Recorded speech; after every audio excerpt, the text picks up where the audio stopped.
there. I am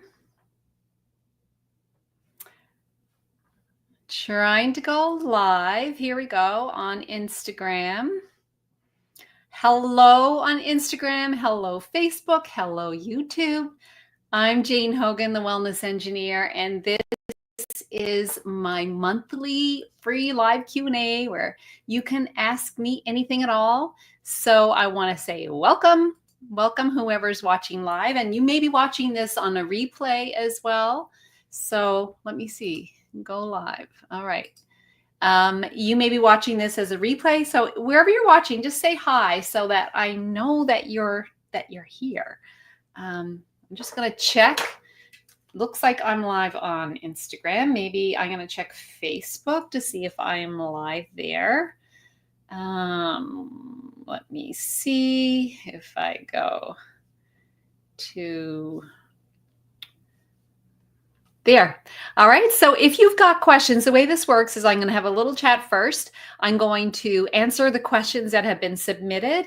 And then you can also ask questions live by just typing in the comments. So I should see the comments show up here. I'm broadcasting from StreamYard. Can't tell if I'm live in, it says that I'm live. So I'm going to just go ahead. I see someone's watching. Say hi. Let me know that you're watching. Say hello. Looks like I'm live on Instagram. So I'm just going to carry on and say welcome, welcome. So I help people with chronic pain. And I help people by teaching them how to relax the nervous system using proven neuroscience, which also ties back actually to some ancient spiritual practices. Let me see, go live. Okay. It looks like I'm not going live on Facebook. That's okay. I'm on Instagram and I'm on YouTube. Okay. These practices are proven by modern science, like neuroscience and lots of forms of science. And also, a lot of them have been around for thousands of years.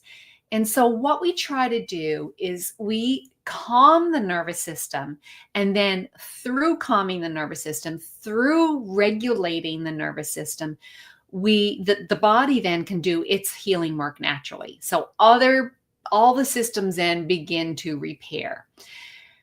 My theme this month, I've been talking a lot about how pain is a gift. And this may sound kind of strange. So if you've got chronic pain, you probably aren't thinking, oh, I'm so grateful for this gift. And I wasn't either. So I had chronic pain as well. 2016, it came on really suddenly and barely able to walk, barely able to look after myself.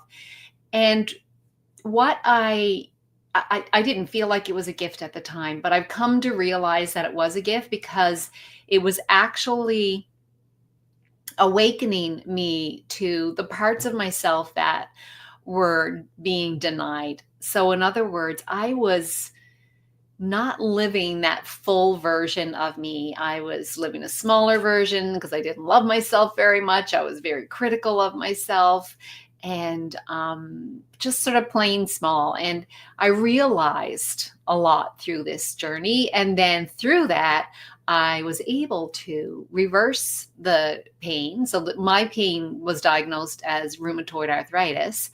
But I reversed it. And, as long as I keep my nervous system regulated and I don't let myself get stressed out, I don't have pain. And I'm running trail runs, 15-kilometer trail runs. I'm doing all the things I want to do in my life. I'm just painting the spare room. So I can do all the things that I want to do. And I feel like I'm a better person now. That's why I decided to leave my engineering career and become a functional medicine certified health coach and then help other people. This is what I was born to do, to teach and share this information. So let me get on to answering some of the questions that were submitted ahead of time. And if you're watching on YouTube or if you're watching on Instagram, and if you have questions, then go ahead. Hi, Kat. I think it's Kat.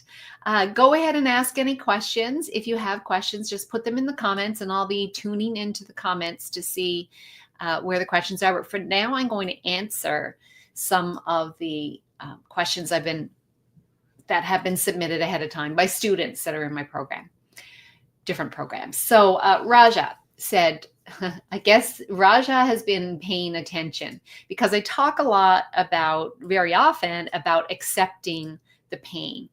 And what does that actually mean, accepting the pain? And so Raja's question is, doesn't accepting the pain mean giving up? Does it mean giving up? So in other words, like not even trying to do something about it. And here's the thing that we often, and I did this too. I felt like pain was the enemy. And I was like, I'm going to beat this. I called myself even an RA warrior because I wanted to beat this pain. And it felt like an enemy. That's how I was treating it. Now, if we're talking about relaxing the nervous system, if you're at war with something and up against an enemy all the time, does that feel relaxing? No, it doesn't, right? It doesn't feel relaxing at all. So pain isn't an enemy that we need to conquer. Instead of that fighting, see if you can approach the pain with a whisper. So it's kind of like saying, it's okay. I feel you. I'm listening. I hear you. And then try to approach it with a little bit of curiosity. So if pain is a messenger, and that's been my, as I said, my theme, my message for this month, that pain is a messenger. If it is a messenger, then what is pain trying to tell you? Now, I made a really great little journal, and I'm going to actually copy the link. I'm going to share this. Let's see. I'm going to put this in as I'm going to post it as a comment. Now, I don't think that shows up in Instagram, so I'm going to post it also in Instagram here. There we go. So this is a journal that I made, like it's a journal guide. Okay, it's a journal guide, and it's got 5 questions that you can ask pain. So coming at it with curiosity instead of coming at it like a warrior. So you're accepting the pain as something that's here to help you, to awaken you to something that you've been missing out on in your life. And so taking that approach of just being very curious, and then when we are, instead of feeling that battle of fighting, when we approach it with curiosity, right away, it tends to lessen the pain. It's just the way it works. It will lessen the pain a little bit. And so if you are lessening the pain, then it's easier to relax and be more curious. So I think you're going to find that those journal prompts are super helpful, and they can really help you be curious about the pain. And so if you're being curious, it can help soften the pain, which lets you be more curious, which helps soften the pain a bit more. And so it's, this isn't like, sometimes it can be really quick. I lead things where people's pain can, diminish very, very quickly in some of the guided experiences I do with people. But also approaches as it's probably taken you your lifetime or a long time to get to this place where pain is showing up every day.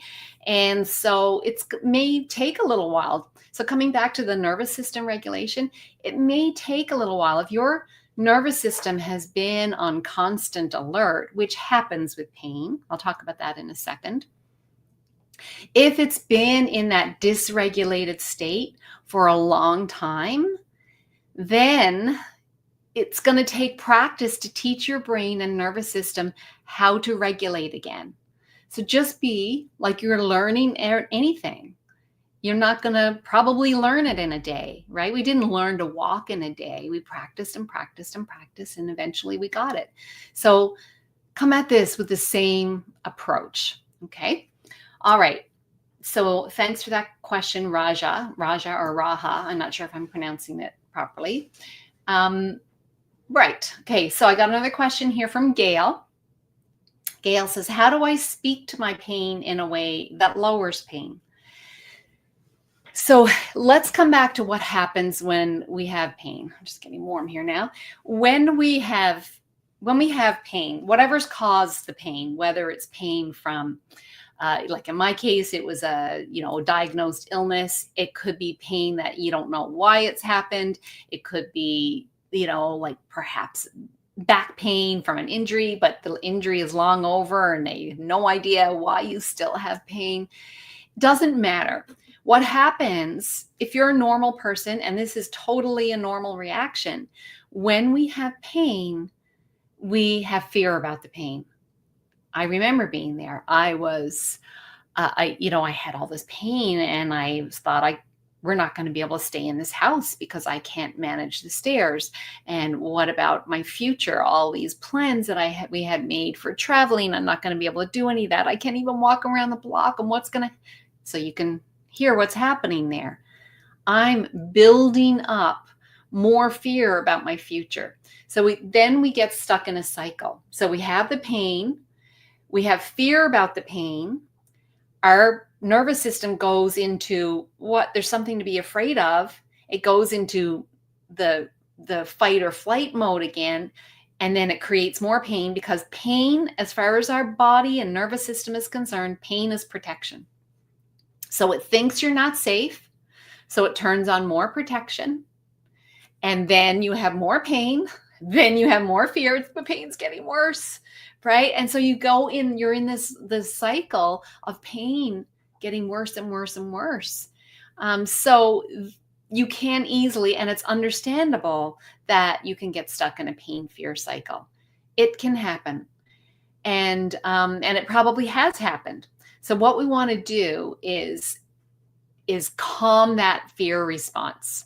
So if you're noticing, like having those thoughts, like I was talking about that I had, you can come back to changing your self-talk.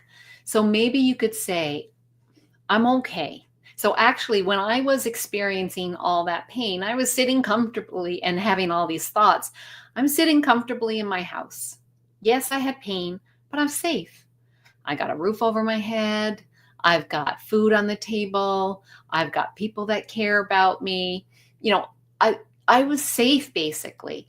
So I can reassure my brain that I'm safe. And I can also validate my feelings. I can say, it's okay to be scared. It's normal. It's okay to be scared. So imagine that you had, a child, and the child was scared. What would you say? You probably put your arms around the little child and say, it's okay to be scared, but I've got you. Everything's going to be fine. You're all right. You're all right. Just let me hold you. And so it's the same kind of feeling we want to create. So validate that you're feeling scared. And then maybe there's something that brings you comfort as well. So maybe you can think about something that brings you comfort, or even touch something that's comfortable.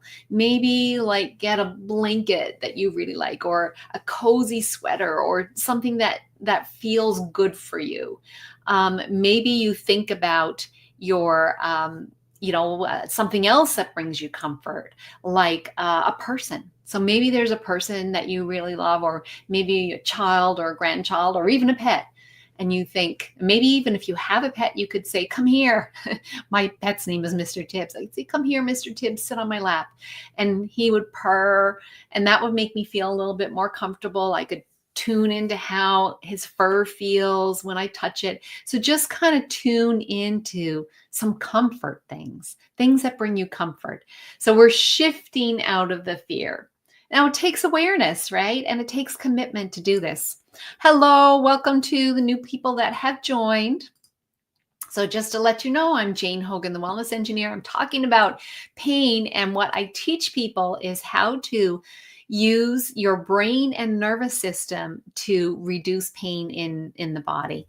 And it's totally possible. Lots of science backing it up. In fact, Dr. Howard Schubiner says 85% of chronic pain cases can be relieved. The pain can be relieved and even end with brain retraining practices, brain retraining, nervous system practices. So there's a lot of hope in that, right? And I see it. I see it all the time with people that I work with. Okay, so I was just answering Gail's question. How do I speak to my pain in a way that lowers pain? So speak to the pain, tell yourself remind yourself that you're okay, that it's okay to feel scared, and then touch or do something or think of something that brings you comfort. So that's an immediate thing you can do. So thanks for that question, Gail. Anyone who's here live, if you want to put a question in the comments, type a question in the comments, you can go ahead and I'll answer them. Right now, I'm answering the questions that have been submitted ahead of time. All right, Marina, and if you want to know how to submit questions ahead of time, you can join my email community. Basically, anyone that's in any of my courses can submit a question ahead of time, and that's how I get these questions. All right, Marina. How does nervous system dysregulation cause pain or keep me in pain? So lots of times we think that pain is a physical thing. And it may have even started like that. But if pain, and I'm not talking about acute pain, like I was running last year and coming down the ski hill, my local ski hill running, and I was going a little bit too fast and I twisted my ankle and my ankle swelled up and it hurt for a few weeks, right? That is acute pain. That was pain as protection. The reason why our body creates pain is for protection. My body was saying, stay off this ankle. We've got work to do to fix this. And so when pain, I'm not talking about that acute pain, that's totally normal. But pain that stays longer, sometimes they say it just depends. But if the pain hangs on after the injury should have been repaired, or in my case, I had the pain from rheumatoid arthritis. It really was pain from an illness. So it was like, I could have said, oh, there's a reason why I have this pain. It's because I've got this illness. But why did I get the illness? It's not normal for our body to develop illness. So something has taken our body out of homeostasis. And what I've learned, I've interviewed now over 200 experts on pain. I have read hundreds of books and scientific papers. And what I've come to understand is that in most of these cases, when pain lingers well beyond when it should have, or if the body is shifting into a disease state, it's our body has shifted out of regulation. It's shifted out of business as normal. So it's often, almost a lot of cases, it's the nervous system that's shifted into that dysregulated state.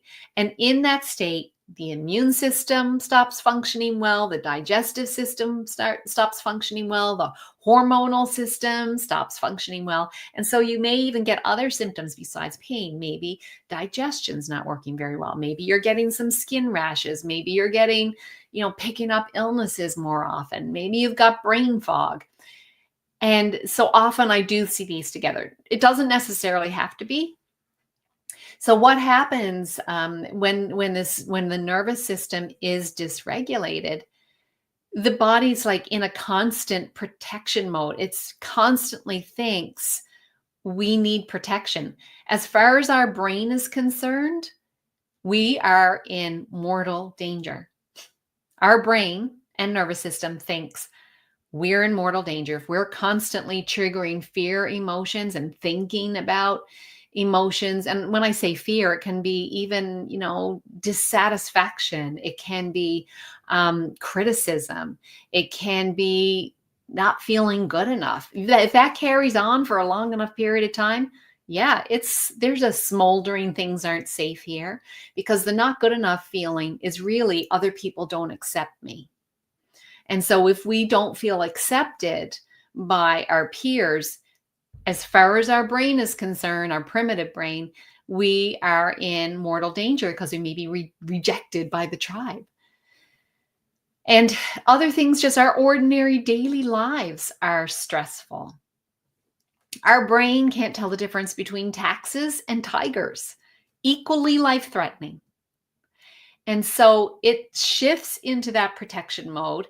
And if you're constantly there, then it's constantly there. Our body then sort of forgets how to regulate itself. It gets stuck in that protection mode. And then all of these systems stop working as well. So I mentioned the immune system. So the digestive system, those two things for me led to leaky gut, which then triggers the immune system, which then leads to rheumatoid arthritis and the pain.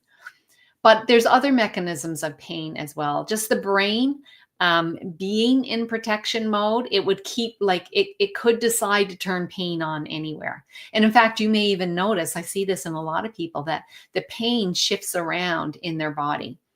And it's like, oh, well, my shoulder was bad before and that's fixed now, and now I've got tendonitis in my elbow, or I've had sciatic pain. Maybe that clears up, but then it shifts to Achilles tendonitis, whatever. It could just shift around. That's a sign that that the brain is actually regulating the pain, and it is there, and it's trying to protect you. So I hope that answers your question, Marina, about how the nervous system keeps nervous system dysregulation can cause pain or keep you in pain. So notice your thoughts. What do you think about all the time? What's simmering in the background all the time? Are you ruminating over the past, or worrying about the future? Are you criticizing yourself? How do you talk to yourself? How do you speak to yourself? And are you scaring yourself, like I was doing, scaring yourself about what this pain means in your life? And then, are you addicted to problem solving?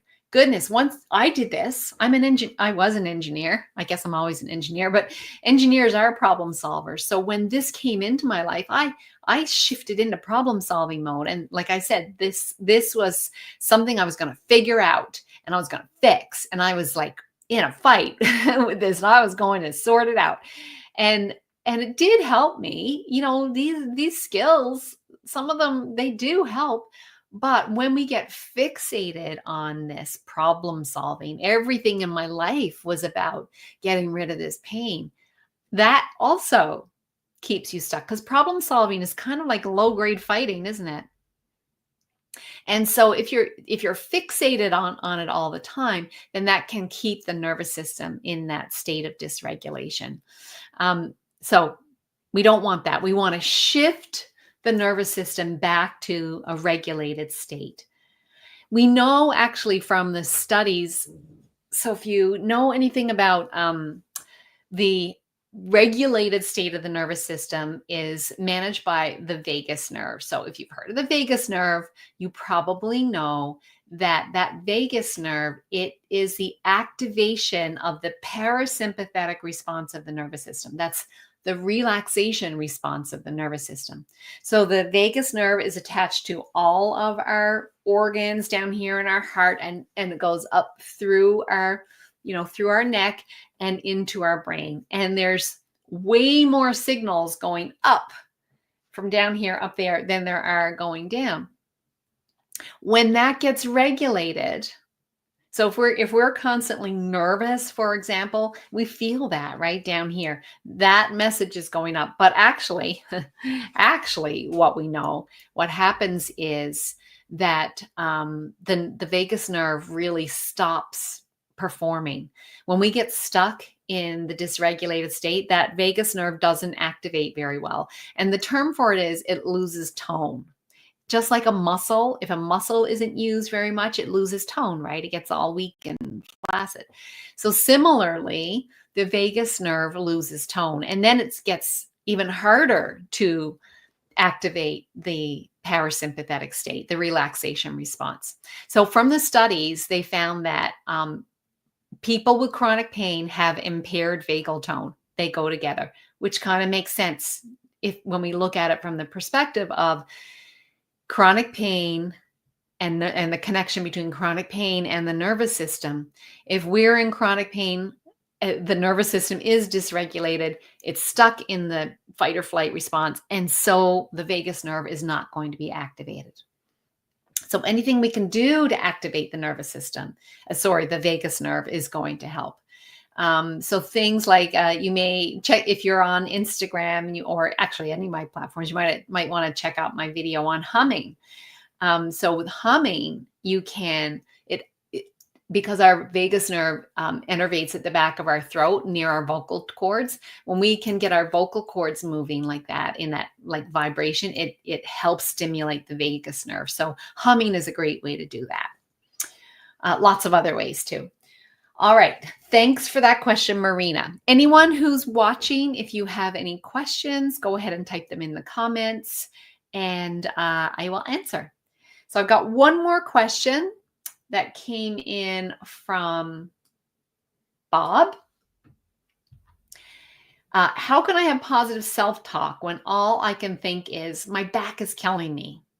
And okay, thanks for that. Thanks for that, Bob, because this is something I hear a lot. Like, how can I forget about the pain when the pain is there telling me I'm in pain all the time? It's really hard. I'm not saying it's not easy. However, if we want to get a different response, we have to consciously make a change. So our thoughts send messages to our nervous system. So if we constantly have the thoughts that this pain is killing me, we're sending thoughts of fear. We're sending thoughts of things aren't okay. And so the nervous system responds to that by, again, staying in protection mode, which is then going to turn on more protection in the form of pain, and it's going to keep getting worse and worse. And so I'm not here to tell anyone what to do. I just want to tell you that if you want a different response, then we can't keep doing the same thing. So how do we change the response? Well, like I said, it takes awareness and being very, very conscious of what your thoughts are. So I know it might sound a little crazy to say my thoughts are impacting my health. We absolutely know this. There's absolutely no question that the mind-body connection is absolutely real. There's no separation. In fact, a lot of people call it mind-body because there's no separation between the mind and the body. Deepak Chopra says the mind creates the body. The mind creates the body. And it's true because our mind, our thoughts, right? That impacts our nervous system. Our nervous system then does all the things, creating the chemistry and the biology, sending messages to all of our cells. All of it is as a result of our thoughts. Now, there's conscious thoughts and subconscious thoughts, and that might be a question for another day, but we can start with our conscious thoughts because we can change our subconscious thoughts with repetition. That's how the subconscious mind learns, right? That's how we learn habits. Any habits of thinking are the same way. So we change the message through repetition. So first of all, consciously and deliberately choosing a new thought. So if you've got a thought like my back is killing me or I've got all this pain, then consciously and deliberately choose a more compassionate and reassuring thought. So you could say, kind of like you were talking to a toddler. So let's imagine a toddler was hurt, fell down and was hurt, and they came to you crying. You would say, it's okay. It's all right. I got you. Like that kind of feeling, that kind of thought. You're okay. You're going to be all right.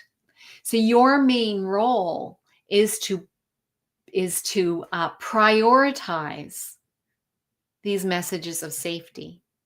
We want to keep sending a message of safety, telling our brain. So we have to do this deliberately because it's easy to focus on the pain when it's calling your attention. So we have to be conscious and deliberate about changing the message. I'm fine. Or you could say you're fine, whatever works for you. Some people might find it helpful to speak to yourself in the first person or the third person. You're going to find, maybe you can even imagine how a good friend would speak to you, or the person that loves you the most. How would they speak to you?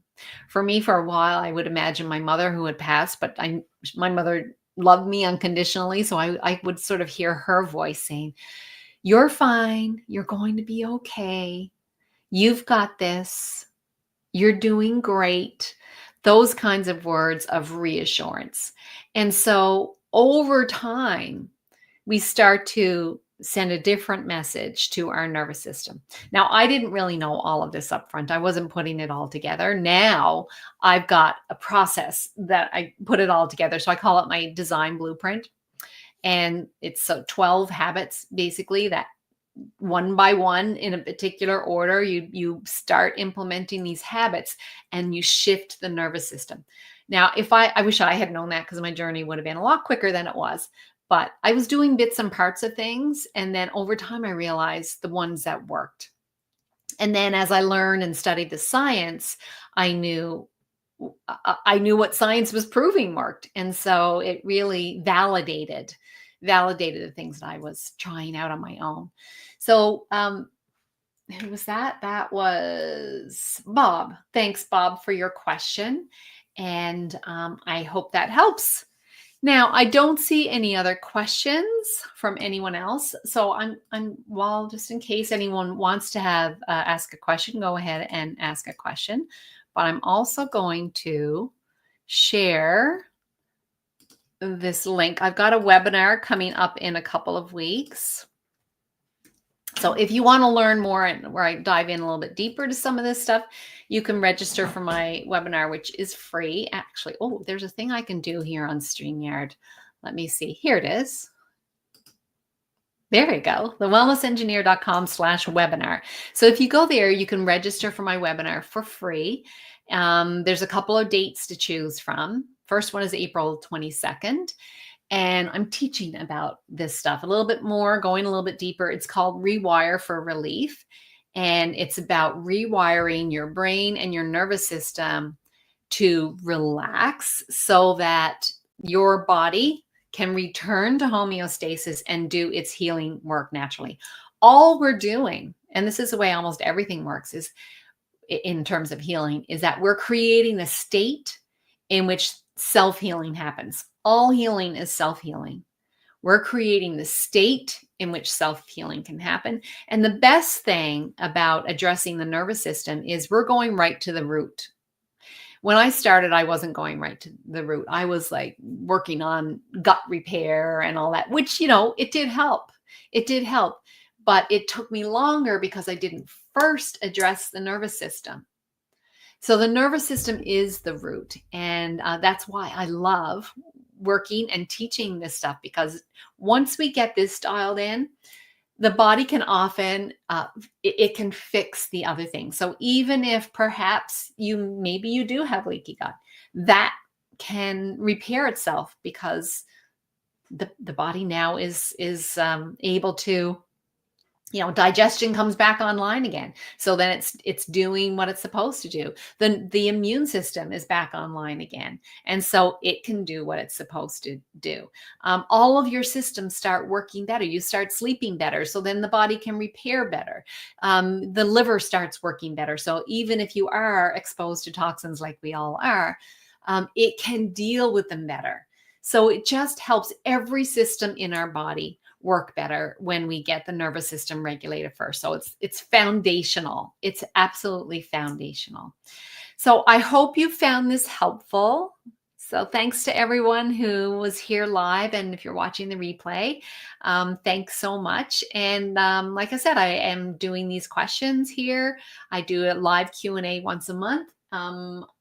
I don't know if I set the date for May yet. It'll probably be May 14th. It's usually the second Wednesday of the month.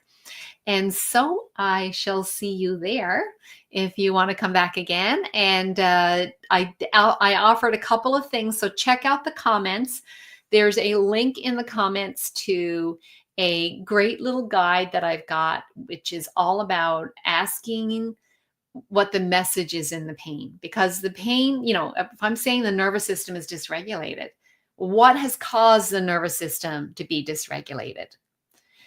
The nervous system has become dysregulated for some reason. It's something that you've been thinking or some experience that you've had. So you can ask the pain what the message is for you, because pain is protection. It's protecting you from something. So I've got 5 journal prompts. So it's not a very easy link, but if you check the comments, I shared it earlier. So it's what's pain trying to tell me. It's a journal guide, and it has 5 journal prompts and a little space there for you to answer the questions to try to understand what the pain might be trying to tell you. I've given you some great stuff in here on how you can begin to break that pain fear cycle, relax the nervous system so that your body can begin to heal. Start teaching our body how to regulate the nervous system again, because that is the only healing state. Your body cannot heal if it's in that stress response, fight or flight, whatever you want to call it, dysregulation. All those to me basically mean the same thing. We can only heal when we get into the relaxation response of the nervous system. That's the parasympathetic, that's the rest, digest, repair, right? That's the only way, the only state that our body can heal. So your only job, actually, you are the only one who can do that. That's the other thing that's really powerful, is we think we got to go to other people, and other people can help, right? But in the end, what you need to be the one that's regulating your nervous system, not for the hour that you go to massage, but throughout the day. And that's what I teach. I teach you how to regulate your nervous system throughout the day, so that you can keep coming back, so that now you're creating a new habit of a regulated nervous system. All right. So I hope you join me in my webinar that's coming up. And I want to say thanks so much for joining me here today. You can go to thewellnessengineer.com/webinar to sign up. Download that free guide that I got for you. So lots of great resources. If you're watching me on YouTube or Instagram, make sure that you follow me so that you can turn on notifications. That's on YouTube. That way you'll get notified when I go live next time. And yeah, because I offer so many free things. I've got a weekly podcast called Wellness by Design. So there's lots of great resources for you. I teach this all the time. It's my favorite thing to teach. All right, my friends, hope you have a beautiful day. I'll see you again soon. Thanks so much for joining me.